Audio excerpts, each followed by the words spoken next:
I welcome each one of you, my fellow pilgrims to heaven, for our weekly Bible study in Telugu language. This is the 6th Sabbath School lesson study. God is so gracious to us. We are going to study the 6th lesson together. Now I will switch over to Telugu language. ప్రియ సోదరి సోదరులారా, మిమ్మల్ని అందరినీ కూడా మన వారపు Bible పఠనానికి ఆహ్వానిస్తున్నాను. ఇది 6వ సబ్బాతు బడి పాఠం. మేము పరిచర్యకు వస్తున్నాం కనుక ఆంధ్ర కాస్త ముందుగానే ఈ యొక్క 6వ పాఠాన్ని రికార్డ్ చేసి అప్లోడ్ చేసి వస్తున్నాం. ఇది మనమంతా కలిసి మే 11వ తారీఖున ఆరాధనలో మనం ఈ పాఠాన్ని నేర్చుకోబోతున్నాం. మే 11కి మనకున్న పాఠ్యాంశం ఇంగ్లీష్లో ద 2 విట్నెసెస్ అన్నారు. ద 2 విట్నెసెస్ మన యొక్క భాషలో ఇద్దరు సాక్షులు వీరి గురించి మనం చదవబోతున్నాం. ప్రకటన గ్రంథం 11వ అధ్యాయం నుంచి ప్రార్థనాపూర్వకంగా ప్రకటన గ్రంథం 11వ అధ్యాయాన్ని చదవండి. దాన్ని మనం ధ్యానం చేయబోతున్నాం ఈ యొక్క 6వ పాఠంలో. ఈ పాఠాన్ని ప్రారంభించక ముందు మీకు అందరికి కూడా విజ్ఞప్తి, మీరు ప్రార్థన చేస్తున్నారు. ఈ యొక్క పాఠం చదివేటప్పటికి అప్పటికి ఆఖరు రోజు, ఊడుమూడి లంకలో ఆఖరు రోజు. మేము లక్ష్మేశ్వరంలో మే 3, 4, 5 ఉద్యోగ సభలు, కరవాకలో 6, 7, 8, ఊడుమూడి లంకలో 9, 10, 11. కనుక ఉద్యోగ సభలు ఆఖరికి వచ్చేస్తే ఈ పాఠం చదివేసరికి అప్పుడు మరలా నేను తిరిగి పూనా వెళ్ళిపోవాలా. ఇంకో విషయంలో కూడా మీరందరూ కూడా ప్రత్యేకమైన ప్రార్థన చేయాలి. అది మా కుమార్తె, తన పేరు సలీనాకి వివాహం మే 29వ తారీఖున నిర్ణయించబడ్డది. మే 29వ తారీఖున. ఇది పూనాలోనే స్పైసర్ అడ్వెంటిస్ట్ యూనివర్సిటీ చర్చిలో జరుగుతుంది అనమాట. సాయంత్రం 5 గంటలకి, మే 29 సాయంత్రం. కనుక మీరు ప్రార్థించండి. మరి చాలా దూర ప్రాంతాల్లో ఉన్నారు కనుక అందరూ కూడా రావటం అన్నది చాలా కష్టం. అయితే మీరు ప్రార్థన చేసినట్లయితే చాలా సంతోషం. దానివల్ల మనకి ఎంతో మెండి దీవెనలు వస్తాయి. ఒకవేళ మీకు కాస్త దగ్గరలో ఉండి అవకాశం ఉన్నట్లయితే తప్పకుండా ఇదే మీ అందరికీ కూడా మా యొక్క ఆహ్వానం. మీరు రావాల్సిందిగా మిమ్మల్ని అందరినీ కూడా ఆహ్వానిస్తున్నాం. కనుక మా కుమార్తె వివాహం కొరకు కూడా ప్రార్థించండి. మే 29 ప్రార్థన చేసుకుని ఈ దిన ఈ యొక్క 6వ పాఠంలో కొనసాగుదాం. ప్రార్థన. పరిశుద్ధ ప్రేమగల మా తండ్రి, మమ్మల్ని మా కుటుంబాలను మీరు ప్రేమించి ఈ 6వ పాఠాన్ని చదివే ధన్యత దయచేస్తున్నారు. వందనాలు చెల్లిస్తున్నాం ప్రభా. మా ఉద్యోగ సభల్లో సహాయం చేస్తున్నారు. వందనాలు చెల్లిస్తున్నాం. ప్రతి విషయం నీ కృపలో నడిపించవలసిందని, వాక్యాన్ని వీక్షిస్తున్న ప్రతి వారిని ఆశీర్వదించవలసిందని, వారి కుటుంబాలను దీవించమని, ఈ యొక్క వీడియోను ఇతరులతో ఎవరైతే పంచుకుంటున్నారో వారందరినీ కూడా ఆశీర్వదించవలసిందని, ఈ యొక్క పరిచర్యలు నాకు సహకరిస్తున్న యొక్క యవన బిడ్డలను ప్రత్యేకంగా దీవించవలసిందని, మీరే మహిమ ఘనత తెచ్చుకోమని, లోతైన మర్మాలు తెలుసుకోవడానికి పరిశుద్ధాత్మతో మమ్మల్ని నింపి పరలోకపు జ్ఞానాన్ని మాకు ప్రసాదించమని యేసు ప్రభువు వారి పరిశుద్ధమైన నామమును బట్టి ప్రార్థిస్తున్నాను తండ్రి. ఆమేన్. ప్రియ సోదరి సోదరులారా, ఈ ఇద్దరు సాక్షులు ఎవరు అనే ప్రశ్న మనకి అందరికీ కూడా వస్తుంది. అయితే సాతాను ప్రతి యుగంలో కూడా, ప్రతి తరంలో కూడా తను కుయుక్తిని ప్రదర్శించి తన యొక్క రకరకాల విధానాల్ని ప్రజల మీద రుద్ది, వాక్యాన్ని నమ్మకుండా, వాక్యాన్ని బోధించకుండా, వాక్యం ఇతరులకు అందకుండా చేసేస్తున్నాడు సాతాను. దానిలో ఈ యొక్క కార్యక్రమంలో సాతానుడు సంఘాన్ని వాడుకున్నాడు, ఇంకా వాడుకుంటూనే ఉన్నాడు. సంఘ నాయకులను వాడుకుంటున్నాడు, అనేక చోట్ల అనేక ప్రభుత్వాలను వాడుకుంటున్నాడు. ఉదాహరణకు ఆ యొక్క ఫ్రెంచ్ విప్లవం, వారిని దేవుడు లేడనే నినాదాన్ని మొదలుపెట్టేశారు. ఒక స్లోగన్ అనమాట. అక్కడి నుంచే కమ్యూనిజం పుట్టుకొచ్చింది. తర్వాత చైనా కమ్యూనిస్ట్ దేశం, రష్యా కమ్యూనిస్ట్ దేశం, ఆ యొక్క పోలాండ్ కమ్యూనిస్ట్ దేశం, ఈస్ట్ జర్మనీ, రొమేనియా, ఇవన్నీ కూడా కమ్యూనిస్ట్ దేశాలు. వారి యొక్క సిద్ధాంతం ఏంటి? దేవుడు లేడు, మతం అనేది మత్తుమందు అని చెప్పేవారు. కనుక సాతాను ప్రజలను వాడుకున్నాడు, ప్రభుత్వాలను వాడుకున్నాడు, సంఘాలను వాడుకున్నాడు, సంస్థలను కూడా వాడుకున్నాడు. ఇంకా అది చేస్తూనే ఉన్నాడు సాతాను. ఇదంతా దేనికి? బైబిల్ గ్రంథం ప్రజలకు అందకుండా చేసేయటానికి. బైబిల్ని బ్యాన్ చేసేసారు అనమాట. బైబిల్ గ్రంథం ప్రజలకు అందకుండా చేసేసారు. కనుక మనం ఈ కడవరకాల చివరి దినాల్లో జీవిస్తున్నాం. ఇప్పుడు కూడా సాతాను ఈ యొక్క ప్రయత్నాన్ని ఇంకా విడిచిపెట్టలేదు. అయితే సాతాను ఇన్ని ప్రయత్నాలు చేసినప్పటికీ బైబిల్ గ్రంథాన్ని ఏదో రీతిగా లేకుండా చేసేయాలని, బైబిల్ గ్రంథాన్ని ఎవరు కూడా లేకుండా చెయ్యలేరు. కారణం ఇది దేవుని వాక్యం. కనుక దేవుని వాక్యాన్ని ఎవరు కూడా అంతమొందించలేరు, సాతాను ఎన్ని ప్రయత్నాలు చేసినా సరే. కనుకనే మనకి ఇవ్వబడ్డ మూలవాక్యం చాలా చక్కగా ఉంది. యెషయా గ్రంథం 40వ అధ్యాయం 8వ వచనం. యెషయా గ్రంథం 40వ అధ్యాయం 8వ వచనాన్ని మనం గమనించినట్లయితే, ఎవరైనా సరే ఇక్కడ ఉన్నవారు ఈ యొక్క వాక్యం వచ్చిన వారు చదివి వినిపించవలసిందిగా కోరుతున్నాను. యెషయా 40వ అధ్యాయం 8వ వచనం. గడ్డి ఎండిపోవును, దాని పువ్వు వాడిపోవును, మన దేవుని వాక్యము నిత్యము నిలుచును. చూడండి, గడ్డి ఎండిపోతుంది, మనందరికీ తెలుసు. అది దానికి పువ్వులు ఉంటే ఆ పువ్వులు కూడా ఎండిపోతాయి. కానీ దేవుని వాక్యము ఎంతకాలం నిలుస్తుంది? నిత్యము నిలుస్తుంది. చక్కగా చదివి వినిపించారు జోషువా అలెగ్జాండర్, ఫస్ట్ అలెగ్జాండర్ గారు చిన్న కుమారుడు. ఈయన ఇక్కడ థియాలజీ ఇంకా పాస్టల్ ట్రైనింగ్ డిగ్రీ అయిపోయింది. మరలా వచ్చే సంవత్సరం ఎంఏ చదవటానికి వారు ప్లాన్ వేస్తున్నారు. ప్రార్థించండి యవనస్తుల కొరకు. వారు అన్నగారు కూడా ఇక్కడే ఉన్నారు, మోజెస్ అలెగ్జాండర్ గారు. మీకు తెలుసు, మన యొక్క ప్రతి వారం కూడా పాఠాలని మనకు చక్కగా ఆ యొక్క యూట్యూబ్లకు ఎక్కించడానికి వారే సహకరిస్తున్నారు మనకి. వీరిద్దరు కూడా రేపటి నుంచి మరలా సెలవులకు వెళ్ళిపోతున్నారు వేసవకాలం. మోజెస్ అలెగ్జాండర్ నాతోనే వస్తున్నారు ఈ గ్రామాలన్నిటిలో ఉద్యోగ సభల్లో పాల్గొనడానికి. అప్పుడు ఆ యొక్క సభల్లో మనకు సహకరిస్తారు. ఆ సభల్లో మీరు ఎక్కడైనా సరే ఆ చుట్టుపక్కల ఉన్నట్లయితే తప్పకుండా ఆ ఉద్యోగ సభలకు వచ్చి దీవించబడాలని మిమ్మల్ని అందరినీ కూడా ఆహ్వానిస్తున్నాం. గడ్డి ఎండిపోతుంది, పువ్వులు ఎండిపోతున్నాయి. దేవుని వాక్యం స్థిరంగా కలకాలం ఉంటుంది. అలాగే ఇంకో విషయం కూడా చెప్పుకోవచ్చు, మానవులు గతించిపోతారు. వారు ఎంత గొప్పవారైనా, ఎంత చదువుకున్నా, ఎంత పలుకుబడి ఉన్నా దేవుని వాక్యం గతించిపోదు, కలకాలం ఉంటుంది. అయితే సాతానుడు మాత్రం ఈ యొక్క వాక్యం ప్రజలకు అందకుండా, ఈ వాక్యం అందకుండా అనేకమైన ప్రయత్నాలు సాతాను చేస్తూనే ఉన్నాడు. ఇది దానిని మనం గుర్తించి వాక్య ప్రకారంగా జీవించాలా. అయితే మనకి లోకంలో ఉన్న పుస్తకాలన్నిటిని, బుక్స్ అన్నిటిని ఒక్కసారి మనం పరిశీలించినట్లయితే ఏ పుస్తకానికి కూడా ఎంత చిక్కులు రాలేదు, ఏ గ్రంథానికి కూడా ఇన్ని ఇబ్బందులు రాలేదు. బైబిల్ గ్రంథాన్ని ఏదో రీతిగా ఆ యొక్క ఫ్రెంచి విప్లవం సమయంలో 1793లో అందరూ కూడా బైబిల్ ఎవరి దగ్గర ఉన్నా సరే తీసుకొచ్చి రోడ్డు మీద బహిరంగంగా కాల్చేయమని ఆజ్ఞ వేశారు ఆ యొక్క ఫ్రెంచ్ విప్లవకారులు. లేకపోతే మిమ్మల్ని చంపేస్తామన్నారు.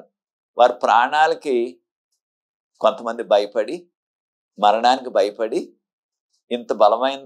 ఇంత బలవంతమైన మరణం ఎందుకు చావాలా వీరి చేతుల్లో అని ఆ బైబిల్ గ్రంథాన్ని తెచ్చి కాల్చేశారు. అనేక మంది బైబిల్ తెచ్చేసి కాల్చేశారు. అంటే సాతానికి ఎంతో సంతోషం అలాంటి కార్యం జరుగుతుంటే. అలాగే ఈ యొక్క చీకటి యుగంలో ఆనాటి సంఘాన్ని సాతాను తన సాధనంగా వాడుకుని, తన ఏజెంట్గా వాడుకొని బైబిల్ గ్రంథం ఎవరి దగ్గర ఉండకూడదు, బైబిల్ చదివినట్లయితే వారికి మరణశిక్ష అని చెప్పేశారు. కనుక సాతాను ఎన్నో ప్రయత్నాలు చేశాడు, ఇంకా చేస్తాడు. దీనికి ఈ యొక్క బైబిల్ గ్రంథాన్ని తొలగించేయాలి భూమి మీద నుంచి అని. అయితే ఇన్ని సవాళ్ళు ఎదుర్కొన్నప్పటికీ బైబిల్ గ్రంథం మాత్రం ఈ లోకంలో నుంచి అంతం అవ్వలేదు. మనకున్న ఆ యొక్క మంచి వార్త ఏమిటంటే, ఈ లోకంలో ఉన్న గ్రంథాలన్నిటికంటే కూడా ఎక్కువ ప్రతులు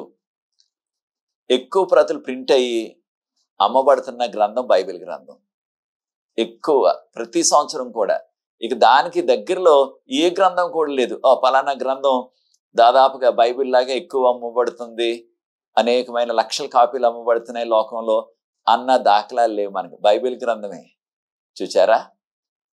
దేవుడు తన యొక్క గ్రంథాన్ని మన కొరకు అందుబాటులోకి తెచ్చారు, మన కొరకు దాన్ని సజీవంగా ఉంచారు. దాని ద్వారా మనం మేలు పొందాలని ఈ వారం మనందరం కూడా ఈ యొక్క మహాపోరాటం అనే పుస్తకం, ఇంగ్లీష్లో గ్రేట్ కాంట్రవర్సీ అంటున్నాం, 12 నుంచి 17 వరకు ఉన్న అధ్యాయాలు, 12 నుంచి 17 వరకు ఉన్న అధ్యాయాలు చదివినట్లయితే మనకెంతో ఉపకరిస్తుంది. మనం నేర్చుకోబోయేది ఇద్దరు సాక్షులు. వీరి గురించి ప్రకటన గ్రంథం 11వ అధ్యాయం 3 నుంచి 6 వరకు ఉన్న వాక్య భాగంలో ఎవరు వీరు? అయితే దాదాపుగా 99%, 99% ఈ ఇద్దరు సాక్షులు ఎవరంటే వారు ఏం చెప్తున్నారంటే, ఈ ఇద్దరు సాక్షులు కూడా మోషే ఏలియాలు అంటున్నారు. దేనివల్ల అంటున్నారు మోషే ఏలియాలని?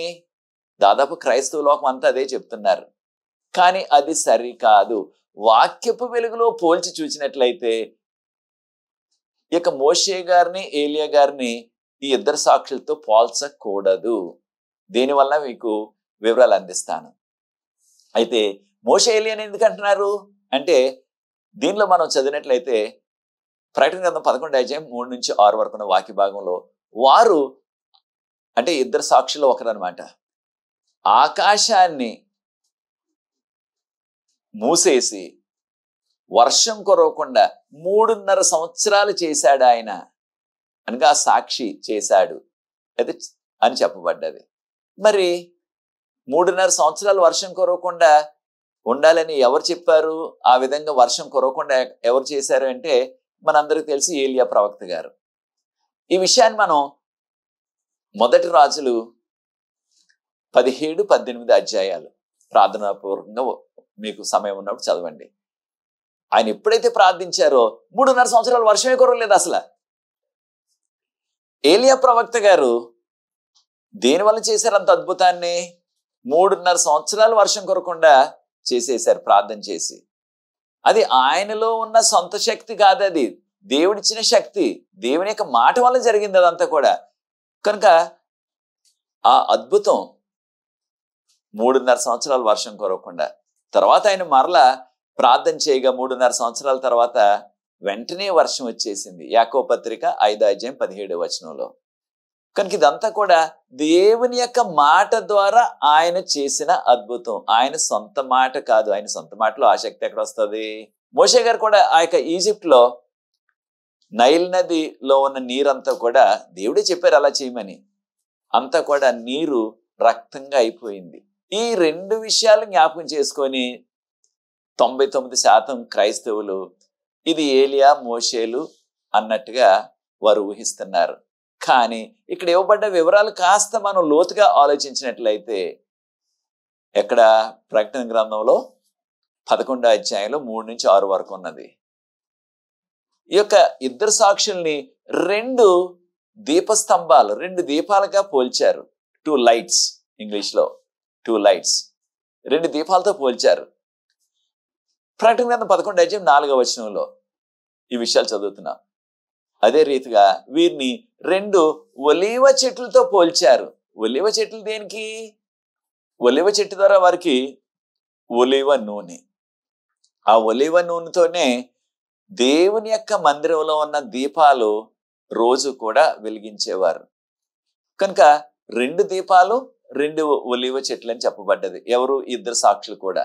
దీన్ని మనం జకర్యా గ్రంథం 4వ అధ్యాయం 2 నుంచి 6 వరకు వాక్య భాగాన్ని గమనించినట్లయితే అక్కడ 2 ఒలీవ చెట్లు ఆ 2 దీపస్తంభాలకు ప్రక్కనే ఉండి ఆ దీపస్తంభాలకు ఒలీవ నూనె సరఫరా చేస్తున్నాయి.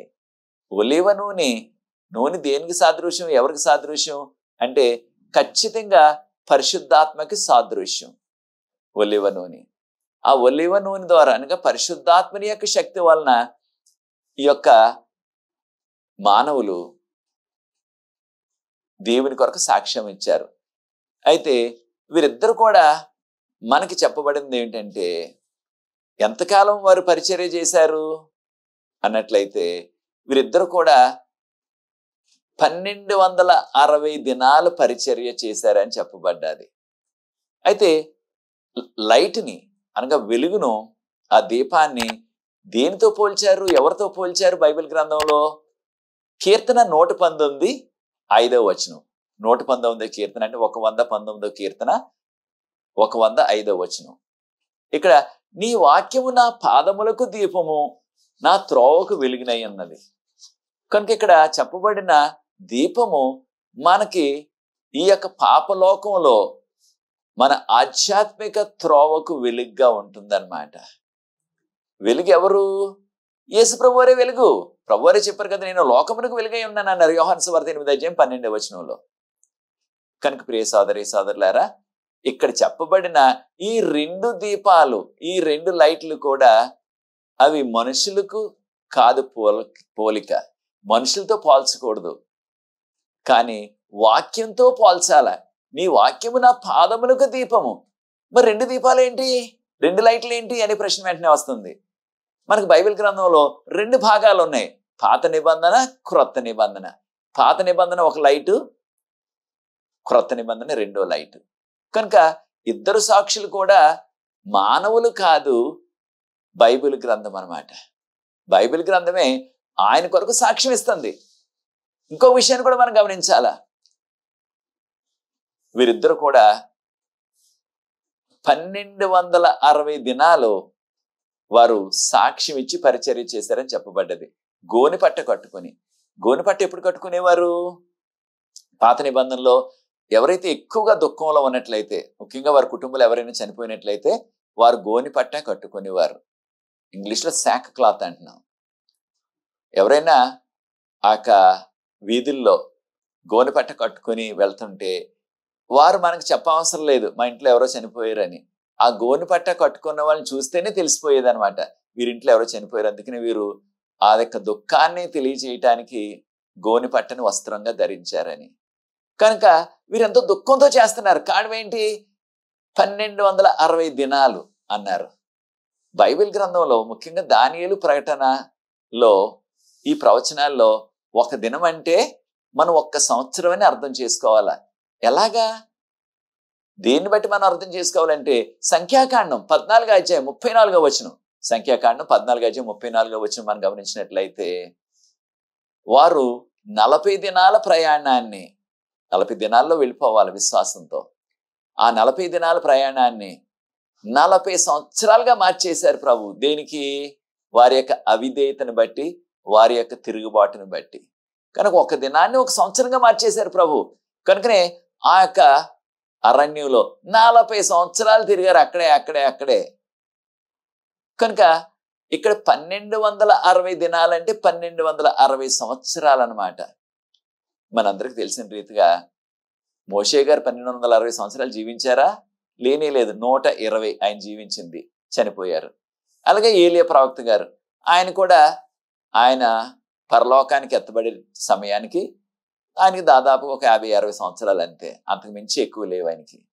మరి మా అయితే ఇంకో 10 అంటే మేబీ ఒక 50, 60, 70 అంతకు మించి లేవు ఆయనకి.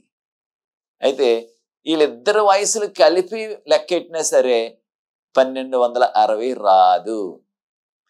కనుక మరి ఈ 1260 సంవత్సరాలు, 1260 దినాలంటే 1260 సంవత్సరాలు మనకు తెలిసిన రీతిగా వాక్యంలో ఉన్న ఆధారాలను బట్టి ఏ మానవుడు కూడా 1000 సంవత్సరాలు జీవించలేదు. అందరికంటే ఎక్కువగా జీవించిన వ్యక్తి మెతుసాల 969. 1000 సంవత్సరాలు ఎవరు కూడా జీవించలేదు అసలు. ఆదాము గారు 930, నోవాహు గారు 950. ఇలాగా 1000 సంవత్సరాలు ఎవరు కూడా బ్రతకలేదు. మరి 1260 సంవత్సరాలు వీరు పరిచర్య చేశారు ఇద్దరు సాక్షులు కూడా. కనుక ఏ మానవుడు కూడా 1260 సంవత్సరాలు 1000 సంవత్సరాలే జీవించలేదు అసలు. ఇంక 1260 ఎక్కడ వస్తాయి? కనుక ఇది మానవులకి మనము సాదృశ్యంగా పోల్చకూడదు. మానవులు కాదు ఈ ఇద్దరు సాక్షులు కూడా, ఖచ్చితంగా బైబిల్ గ్రంథం. అయితే దుఃఖంతో ఎందుకు చేస్తున్నారంటే ఆ 1260 దినాల అనగా 1260 సంవత్సరాల కాలంలో ఆనాటి సంఘం, రోమా సంఘం బైబిల్ గ్రంథాన్ని వారు బ్యాన్ చేసేశారు. అంటే బైబిల్ గ్రంథం ఎవరు చదవటానికి లేదు అని చెప్పేశారు. ఎవరైనా చదివితే వారికి కఠినమైన శిక్ష వేసేసేవారు. కొంతమంది రకంగా కాల్చి సజీవ దహనం చేసేసారు వారిని. కనుక ప్రజలు భయపడిపోయి బైబిల్ గ్రంథం దగ్గరికి వెళ్ళలేదు. కనుక దానిని సాదృశ్యంగా వారు దుఃఖంతో ఆ యొక్క గోని పట్ట కట్టుకుని పరిచర్య చేశారని చెప్పబడ్డది. మరొక విషయాన్ని కూడా మనం గుర్తించాలా. అదేంటంటే ఈ యొక్క ఇద్దరు సాక్షులు కూడా పాత నిబంధన, క్రొత్త నిబంధన, ఈ విషయాన్ని మనం నేర్చుకోవాలి. ఇంకొక విషయం కూడా చెప్పబడ్డది. ఎవరైనా సరే ఈ ఇద్దరు సాక్షులకి హాని చేయాలని తలపెట్టినట్లయితే, హాని చేసినట్లయితే వారు అగ్ని దిగి వచ్చి వారిని దహించి వేస్తుందని చెప్పబడ్డది. అయితే ప్రియ సోదరి సోదరులారా, మనందరికీ తెలిసిన రీతిగా ఏలియా ప్రవక్త గారు ఆ పర్వతం మీద కూర్చున్నారు. ఆయన పట్టుకు తీసుకురమ్మని అహజయ్య రాజు గారు ఒక 50 మంది సైనికుల్ని, వారి మీద ఒక అధిపతిని పంపించారు. వారు వచ్చి ఆ కొండ మీద కూర్చున్న ప్రవక్తకి, ఓ దైవజనుడా కిందకి దిగిరా అన్నారు. ఆయన అన్నాడు, నేను దైవజనుడిని అయితే ఆకాశం నుంచి అగ్ని వచ్చి మిమ్మల్ని అందరినీ కూడా దహించి వేస్తుంది అన్నారు. ఈ విషయం 2వ రాజులు 1వ అధ్యాయం 9వ వచనం నుంచి మొదలుపెట్టి చదవండి. అయితే ఏలియా ప్రవక్త గారు చెప్పినట్లుగానే ఆకాశం నుంచి అగ్ని వచ్చేసింది ఆయన మాటలు చెప్పగానే ఆ యొక్క 50 మంది సైనికులు, వారి యొక్క అధిపతి అందరు కూడా కాలి చనిపోయారు. మరలా ఇంకొక 50 మందిని, ఇంకొక నాయకుని పంపించాడు రాజుగారు, అహజయ్య రాజుగారు, బంధించి తీసుకురండి ఆయన్ని, ఆ ప్రవక్తను అనేటప్పటికీ వారు కూడా ఆ ప్రవక్త చెప్పగానే ఆకాశం నుంచి అగ్ని దిగి వచ్చి వారు కూడా కాలి బూడిదైపోయి చనిపోయారు. చూచారా? అనగా దేవుని యొక్క శక్తితో మాట అంటే ఆ అగ్ని కూడా దిగి వచ్చి వారిని దహించి వేసింది. మనందరికీ తెలిసిన రీతిగా ఈ యొక్క బయలుదేవత యొక్క ఆరాధన ఎవరు పెంచి పోషించారు? ఆ యొక్క దుర్మార్గురాలు ఎవరు? ఆహాబు గారి యొక్క భార్య యెజబేల్ అంటున్నాం మన భాషలో, యెజబేల్ రాణి. అయితే ప్రియ సోదరి సోదరులారా, మనం నేర్చుకోవాల్సిన ప్రత్యేకమైన ఆధ్యాత్మిక పాఠం ఏమిటంటే, దేవుని యొక్క వాక్యానికి ఉన్నంత శక్తి ఈ లోకంలోకి ఏ గ్రంథానికి లేదు. ఈ విషయాలు మనం గుర్తిస్తున్నాం. దేవుని గ్రంథం ప్రత్యేకమైనది, ఇది దేవుని వాక్యం. ఇర్మియా గ్రంథం 5వ అధ్యాయం 14 వచనం ఒకసారి గమనించండి. ఇర్మియా 5:14. ఇర్మియా, నీ నోటిలో నా మాటలు ఉంచాను, నా మాటలు ఈ యొక్క ప్రజల్ని అగ్ని దహించినట్లు దహించేస్తాయి. ప్రజలందరూ కూడా ఒక చెక్కలాగా కాలిపోతారు నీ మాట వలన. అనగా నీ నోట్లో నా మాట ఉంచాను, ఆ మాటతో నువ్వు సెలవిచ్చినట్లయితే, ఆ మాటలు పలికినట్లయితే వీరు దహించి వేయబడతారు అని చెప్పబడ్డది. కనుక ప్రియ సోదరి సోదరులారా, దేవుని యొక్క వాక్యం ఎంత బలమైనది, ఎంత శక్తి గలది. మరి ఒక విషయాన్ని కూడా మనం గమనించాలా. దానియేలు గ్రంథం, ప్రకటన గ్రంథాల్లో కొన్ని ప్రవచనాలకి సమయం చెప్పబడ్డది, టైం అంటున్నాం మనం. ప్రకటన గ్రంథం 12వ అధ్యాయం 3వ వచనం మనం గమనించినట్లయితే, ప్రకటన గ్రంథం 11వ అధ్యాయం 3వ వచనం, ప్రకటన 11:3లో, రెవల్యూషన్ 11:3, దానిలో ఈ యొక్క ఇద్దరు సాక్షులు కూడా 1260 సంవత్సరాలు వారు పరిచర్య చేశారని చెప్పబడ్డది. 1260 సంవత్సరాలు వారు పరిచర్య చేశారు అంటే సాక్ష్యం ఇచ్చారనమాట.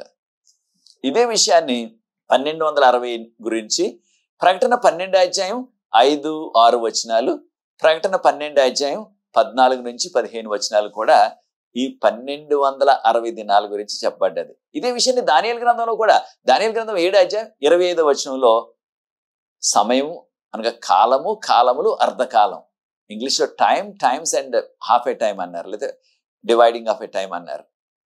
దాన్ని మనం రోజుల్లో పెట్టినట్లయితే బైబిల్ క్యాలెండర్లో 360 దినాలే సంవత్సరానికి. కనుక సంవత్సరం అనగా కాలము, కాలములు, అర్ధకాలము, ఇది 1260 దినాలు. ఆ ఒక్కొక్క దినం అంటే ఒక్కొక్క సంవత్సరం. కనుక దీనిని సమయంతో కూడిన ప్రవచనం అంటున్నాం, ఇంగ్లీష్లో టైం ప్రాఫెసీ అంటున్నాం మనం. అంటే ఒక ప్రవచనం ఉంటుంది, ఆ ప్రవచనానికి కొంత సమయం కూడా చెప్పబడుతుంది అనమాట. మరి ఎప్పుడు ప్రారంభమైంది 1260 సంవత్సరాల ప్రవచనం అంటే 538లో. అప్పుడు పోపు గారు విజిలియస్ అని పోపు గారు అనమాట. ఆయన కాలంలో ప్రారంభమైంది ఈ యొక్క పోపుల రాజ్యం. వారు మతాధికారాన్ని, రాజ్యాధికారాన్ని రెండూ కూడా వారు ప్రయోగించారు. ఆ రెండింటిని కూడా వారి యొక్క పాలనలో వారు చేశారు, మతాధికారం, రాజ్యాధికారం కూడా. మరి 1260 సంవత్సరాల ప్రవచనం ఎప్పుడు ముగిసిపోయింది, ఎప్పుడు అంతమైపోయింది అని మనం ఒక్కసారి ఆలోచించినట్లయితే అది 1798లో అయిపోయింది. 538లో ప్రారంభమైంది, 1798లో అంతమైపోయింది ఈ 1260 దినాల ప్రవచనం. కనుక దేవుడు చెప్పినట్లుగానే అక్షరాల తూచా తప్పకుండా ఖచ్చితంగా నెరవేరిపోయింది ప్రవచనం. ప్రియ సోదరి సోదరులారా, మనము దేవుని యొక్క వాక్యంలో చెప్పబడ్డది ఏది కూడా ఒక సున్న గాని ఒక పొల్లు గాని కొట్టివేయబడదు. ఆయన చెప్పిన మాట ఖచ్చితంగా నెరవేరుతాయి. ఈ విషయాన్ని మత్తయి సువార్త 24:35 మత్తయి సువార్త 24:35 మనం చదువుతున్నాం. ఈ 1260 సంవత్సరాల ప్రవచనం దాదాపుగా అంతమునకు వచ్చేస్తున్నప్పుడు, దాదాపుగా ముగిసిపోతున్నప్పుడు, అప్పుడు ఈ యొక్క ఇద్దరు సాక్షులు కూడా వారిని చంపబడ్డారని చెప్పబడ్డది. వారిని చంపేశారు. ఎవరు చంపేశారు వారిని? ప్రకటన గ్రంథం 11:7-8-9 చూసినట్లయితే ఆ యొక్క అగాధంలో నుంచి వచ్చిన, దీన్ని బాటమ్లెస్ పిట్ అంటున్నాం ఇంగ్లీష్లో, ఆ యొక్క అగాధంలో నుంచి వచ్చిన ఆ యొక్క క్రూర మృగం ఈ యొక్క ఇద్దరు సాక్షులను కూడా చంపేసింది. అయితే మృగం ఎవరికి సాదృశ్యం అని మనం గమనించినట్లయితే మృగము ఒక రాజ్యానికి సాదృశ్యం. ఎవరు చెప్పారు మనకి? దానియేలు గారు 7వ అధ్యాయం దర్శనంలో 4 మృగాలను చూశారు. ఆయనకి ఈ మృగం ఏంటో అన్నది అర్థం అవ్వలేదు. అప్పుడు దేవదూతే, ఆ గాబ్రియేల్ దేవదూత గారే వారికి, దానియేలు గారికి వివరణ ఇచ్చారు. ఈ వివరణను ఈ జవాబును మనం దానియేలు గ్రంథం 7:17 చదువుతున్నాం. దానియేలు 7:17 మనం చూసినట్లయితే, దానియేలు, నీవు చూచిన 4 క్రూర మృగాలు లేకపోతే 4 జంతువులు 4 రాజులకు సాదృశ్యం. రాజు ఉంటే రాజ్యం ఉంటుంది, రాజ్యం ఉంటే రాజు ఉంటాడు. కనుక ఒక జంతువు అంటే లేకపోతే ఒక మృగం అంటే ఒక రాజుకు సాదృశ్యం. కనుక ఈ యొక్క అగాధంలో నుంచి వచ్చింది. ప్రకటన గ్రంథం 11:7-8-9 అగాధం నుంచి. దీన్ని బాటమ్లెస్ పిట్ అంటున్నాం ఇంగ్లీష్లో, లేకపోతే మట్టు లేని గొయ్యి అంటున్నారు కొన్నిసార్లు మన తర్జుమాదారులు. అందులో నుంచి వచ్చింది. అనగా ఇది ఒక రాజ్యం, రాజ్యాధికారం కల రాజ్యం అన్నమాట. అయితే ఎవరు ఈ రాజ్యానికి సాదృశ్యం అంటే 1793 నవంబరు 26వ తారీఖు నుంచి ఆ యొక్క ఫ్రాన్స్ దేశంలో ఫ్రెంచ్ విప్లవం ప్రారంభమైంది. అప్పుడు వారు అన్నారు, ఎవరు కూడా ఆరాధన చేయటానికి వీల్లేదు, చర్చిలు లోనికి వెళ్ళటానికి వీల్లేదు, బైబిల్ చదవటానికి వీల్లేదు, బైబిల్ ఉండకూడదు అసలు మీ దగ్గర అని చెప్పేశారు. చర్చిలన్నింటిని కూడా డ్యాన్సులు వేసుకుని ఆ యొక్క ప్రాంగణాలుగా వారు మార్చేశారు. ఆరాధన పెట్టుకోవడానికి వీల్లేదు కానీ డ్యాన్సులు వేసుకోవచ్చు, డ్రామాలు వేసుకోవచ్చు దానిలోనే అన్నారు. అప్పుడు యువకులు ప్రతిరోజు కూడా ఆ యొక్క చర్చిల్లో వారు డ్యాన్సులు వేసుకుంటూ రకరకాలైన అల్లరితో కూడిన ఆటపాటలు చేసేవారు. అక్కడ చూచారా సాతాను ఏ రీతిగా చేసేసాడో సంఘాలని, ఆ యొక్క ఆలయాలని. అయితే ఈ యొక్క అగాధంలోంచి వచ్చిన లేదా మట్టు లేని గొయ్యిలో నుంచి వచ్చిన ఆ యొక్క మృగము అనగా ఫ్రెంచ్ రాజ్యం అనమాట. యొక్క ఫ్రెంచ్ విప్లవకారులు వారు బైబిల్ గ్రంథాన్ని వారు బ్యాన్ చేసేసి, బైబిల్ గ్రంథం ఎవరి దగ్గర ఉండకూడదు, దాన్ని చదవకూడదు, మీరు ఉన్నట్లయితే మీకు శిక్ష వేసేస్తామన్నారు.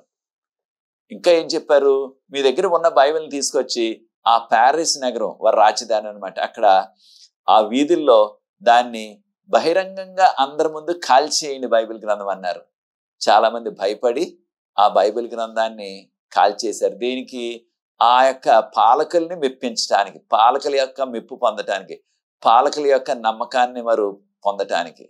చూచారా, కడవరి కాలంలో చివరి దినాల్లో కూడా ఇటువంటి పరిస్థితి మనకు దాపరిస్తుంది. అనగా దేవునికి లోబడకుండా, దేవునికి భయపడకుండా ఆ రోజుల్లో ఉండే ప్రభుత్వానికి, ఆ రోజుల్లో ఉండే నాయకులకు వారు లోబడతారనమాట. వారు ఏది చెప్తే అది చేయటానికి సిద్ధంగా ఉన్నారు. అది మనకు తగదు. దేవుని బిడ్డలుగా వాక్యం ఏది చెప్తే అది చేయాలి మనం, అంతేగాని మన ఇష్టానుసారంగా చేయకూడదు. అయితే వీరిని చంపేసి సాదృశ్యంగా 3.5 దినాలు వారిని సమాధి చేయలేదని చెప్పబడ్డది. 3.5 దినాలు ప్రకటన గ్రంథం 11వ అధ్యాయం 7, 8, 9 వచనాల్లో. అయితే ఒక దినం అంటే ఒక సంవత్సరం, 3.5 దినాలంటే 3.5 సంవత్సరాలు. 3.5 సంవత్సరాల కల్లా ఏం జరిగింది? ఈ యొక్క ఫ్రెంచ్ విప్లవం ఎంతకాలం జరిగింది? 1793లో ప్రారంభమైంది, నవంబర్ 26వ తారీఖున. ఇది 1797 జూన్ 17వ తారీఖున అంతమైపోయింది. ఖచ్చితంగా లెక్కలు వేస్తే 3.5 సంవత్సరాలు వస్తుంది. ఇక్కడ ఏం చెప్పబడ్డది? సాదృశ్యంగా 3.5 దినాలు వారిని సమాధి చేయలేదని చెప్పబడ్డది. వారి యొక్క శవాలు వీధుల్లోనే ఉన్నాయని చెప్పబడ్డది. 3.5 సంవత్సరాలు బైబిల్ లేకుండా ఈ యొక్క ఫ్రెంచ్ విప్లవకారులు వారు నాస్తికులు అనమాట. దేవుడు అనేవాళ్ళు లేడనేవారు. వారు 3.5 సంవత్సరాలు బైబిల్ గ్రంథాన్ని అనుమతించలేదు, ఆరాధనలు అనుమతించలేదు, చర్చిలన్నింటిని కూడా డాన్స్ హాల్లా చేసేశారు.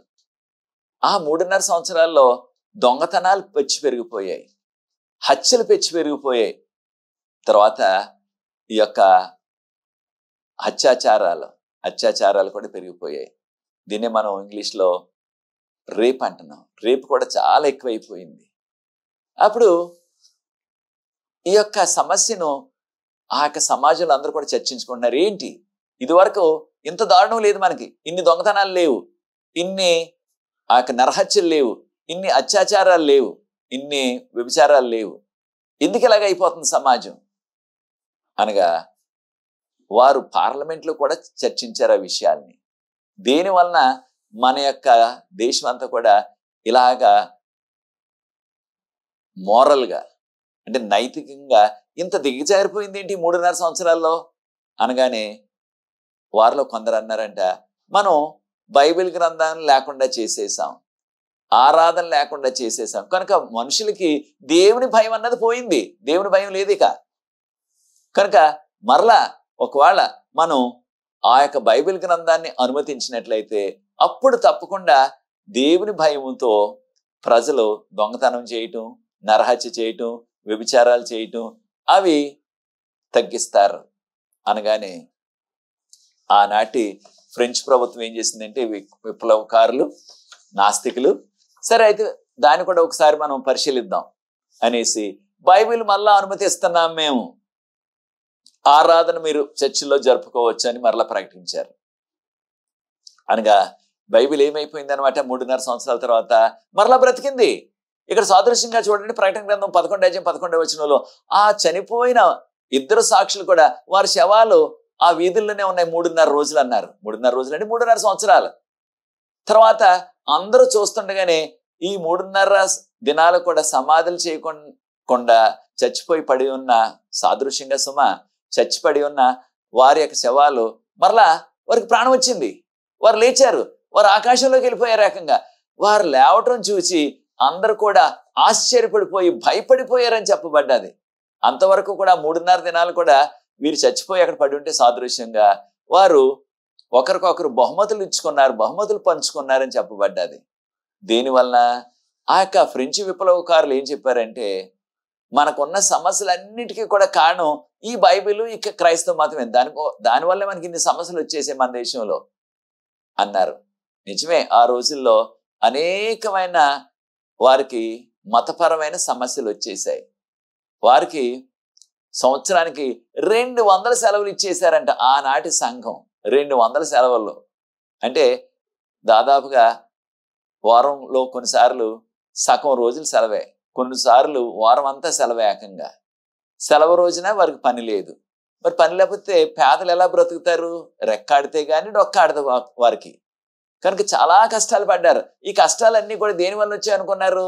ఈ బైబిల్ గ్రంథం వల్లనే అనుకున్నారు వారు. కనుకనే బైబిల్ గ్రంథం ఎవరి దగ్గర ఉంటే వారిని చంపేశారు. బైబిల్ గ్రంథం చెప్పేవారిని అనగా బోధకులను చంపేశారు. అయితే బైబిల్ గ్రంథాన్ని 3.5 సంవత్సరాలు లేకుండా చేసేశారు. అయితే సాదృశ్యంగా వారు మరలా ఇద్దరు బ్రతికారు. వారందరూ చూస్తుండగానే ఆకాశంలోకి ఎక్కిపోయారు వారు. అనగా మరలా బైబిల్ గ్రంథాన్ని అనుమతించారు ఫ్రాన్స్ దేశంలో.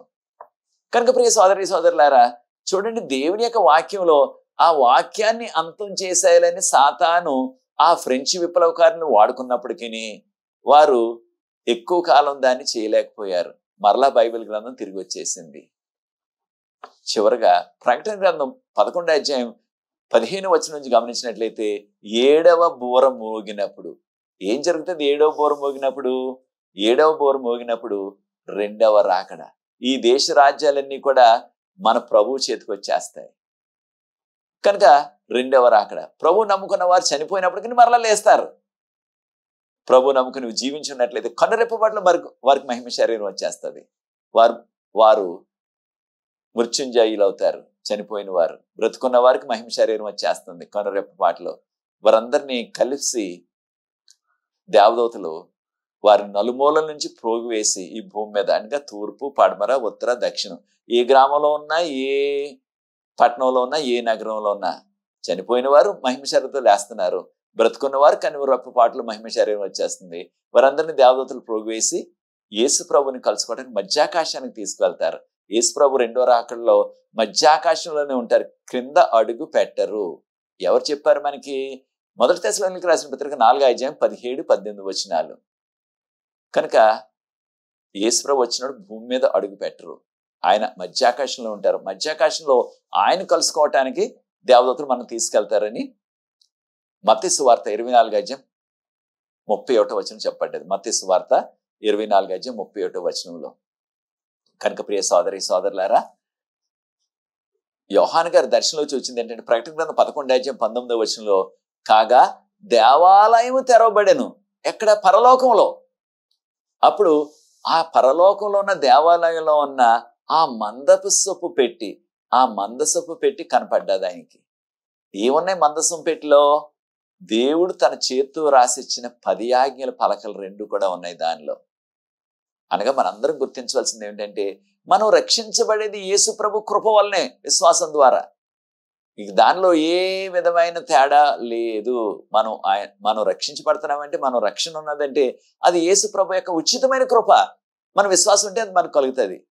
అయితే మరొక విషయాన్ని గుర్తించాలా. అదేమిటంటే ఎఫెసీయులకు రాసిన పత్రిక 2వ అధ్యాయం 8వ వచనంలో మనము కృప ద్వారానే రక్షించబడుతున్నాం. 9వ వచనం ఒకసారి గమనించండి. ఎఫెసీయులకు రాసిన పత్రిక 2:9. దానిలో మనము మంచి క్రియలు చేయటానికి సృష్టించబడ్డాం. దేవుని యొక్క కుమారుగా, దేవుని యొక్క కుమార్తెగా మనం మంచి క్రియలు చేయాలా. అయితే నేను మంచి క్రియలు చేస్తున్నాను, దాన ధర్మాలు చేస్తున్నాను, దాన్ని బట్టి నేను పరలోకం వెళ్ళిపోతున్నాను అనుకోవద్దు. మనం రక్షించబడింది దాన ధర్మాలు లేకపోతే మనం చేసిన మంచి కార్యాలను బట్టి కాదు, కానీ ఆయన కృప వలన. కానీ దేవుని బిడ్డలుగా ఆయన మన దగ్గర నుంచి చూసేది ఏంటంటే నా కుమారుడు, నా కుమార్తె ఏ మంచి క్రియలు చేస్తున్నారు. దీన్నే మనం ధర్మశాస్త్రం అంటున్నాం. ఆ యొక్క ధర్మశాస్త్రాన్ని మనం అనుసరించినట్లయితే దాని ద్వారా మనము దేవునికి ఎంత లోబడుతున్నామనే విషయం మనం గుర్తించగలం. కనుకనే సాతాను చూడండి ఏం చేస్తున్నాడు. ప్రకటన గ్రంథం 12వ అధ్యాయం 17వ వచనం, ప్రకటన 12:17 మనం గమనించినట్లయితే ఆ ఘటసర్పం అంటే సాతాను అనమాట, ఆగ్రహం తెచ్చుకొని ఎవరైతే ఆజ్ఞలను కాపాడుతున్నారో వారి మీదకి యుద్ధం చేయటానికి వచ్చాడన్నారు. అనగా 10 ఆజ్ఞలను కాపాడినట్లయితే, 10 ఆజ్ఞలను పాటించినట్లయితే దాని ద్వారా మనము ఆధ్యాత్మిక శారీరక దీవులు పొందుతాం. కనుక అవి పొందకుండా చేసేయాలని సాతాను కోపంతో, ఆగ్రహంతో ఎవరైతే ఆజ్ఞలు కాపాడుతున్నారో వారి మీదకి యుద్ధం చేయటానికి వెళ్ళిపోతున్నాడు ఏకంగా సాతాను. కనుక ప్రియ సోదరి సోదరులారా, మనము కడవరి కాల చివరి దినాల్లో దేవునికి యోగ్యమైన కుమారులుగా, కుమార్తెలుగా జీవించాలంటే ఆ 10 ఆజ్ఞలను మనం పాటించాల. కనుక ఈ యొక్క ఇద్దరు సాక్షులు కూడా మనుషులు ఎవ్వరూ కాదు, ఇది వాక్యానికి సాదృశ్యం. క్రొత్త నిబంధన, పాత నిబంధన. దాన్ని పాటించినట్లయితే, దాని ప్రకారంగా జీవించినట్లయితే మన యొక్క పాదాలకు దీపంగా ఈ పాపలోకంలో, మన యొక్క ఆధ్యాత్మిక యాత్రలో దేవుని యొక్క వాక్యం మనల్ని వెలుగ్గా నడిపిస్తుంది. మనం చివరికి ఎక్కడికి చేరతాం? పరలోకానికి చేరతాం. పరలోకమే మన గురి. అది నీ నిర్ణయం అయినట్లయితే ప్రియ సోదరి సోదరుడా, నాతో ఏకీభవించండి. ప్రార్థించి ఈ యొక్క 6వ పాఠాన్ని ముగిస్తాను. ప్రార్థన. పరిశుద్ధ ప్రేమగల మా తండ్రి, మీకు స్తుతులు స్తోత్రాలు వందనాలు చెల్లిస్తున్నాం. మమ్మల్ని, మా కుటుంబాన్ని, మా ప్రాంతాలు మీరు ఆశీర్వదిస్తున్నారు, నడిపిస్తున్నారు. వందనాలు చెల్లిస్తున్నాం. మీకు యోగ్యమైన కుమారులుగా కుమార్తెలుగా జీవిస్తూ మీ ఆజ్ఞలను కూడా మేము పాటిస్తూ మీకు మహిమకరమైన జీవితాలు జీవించే ధన్యత దయచేయమని, ఆశీర్వదించమని యేసుప్రభు వారి పరిశుద్ధమైన నామమును బట్టి ప్రార్థిస్తున్నాను తండ్రి. ఆమేన్. ప్రియ సోదరి సోదరులారా, మా కొరకు ఈ పరిచర్య కొరకు ప్రార్థించండి. మరి ఈ యొక్క వేసవకాలంలో యవన బిడ్డలందరూ కూడా సెలవులకు వెళ్ళారు ఇంటికి. అయినప్పటికీ నా ప్రయత్నం నేను చేస్తానని ఏదో రీతిగా రికార్డింగ్ చేసి మీకు ఈ పాఠాలు పెట్టాలని, చాలా ప్రాముఖ్యమైన పాఠాలు ఈ యొక్క మహాపోరాటం పుస్తకం మీద, గ్రేట్ కాంట్రవర్సీ అంటున్నాం ఇంగ్లీష్లో. కనుక వీటిని మీరు చదివి ఆధ్యాత్మిక మేలు పొందండి. మనం చేస్తున్న ఈ రికార్డింగ్ ద్వారా కూడా మీరు అనేకమైన ఆధ్యాత్మిక మేలు పొందగలరు. ఈ యొక్క వీడియోని ఇతరులకు కూడా మీరు పంచండి, ఇతరులకు అందజేయండి. దాని ద్వారా వారు కూడా దీవించబడతారు. అందరికీ వందనాలు. God bless you.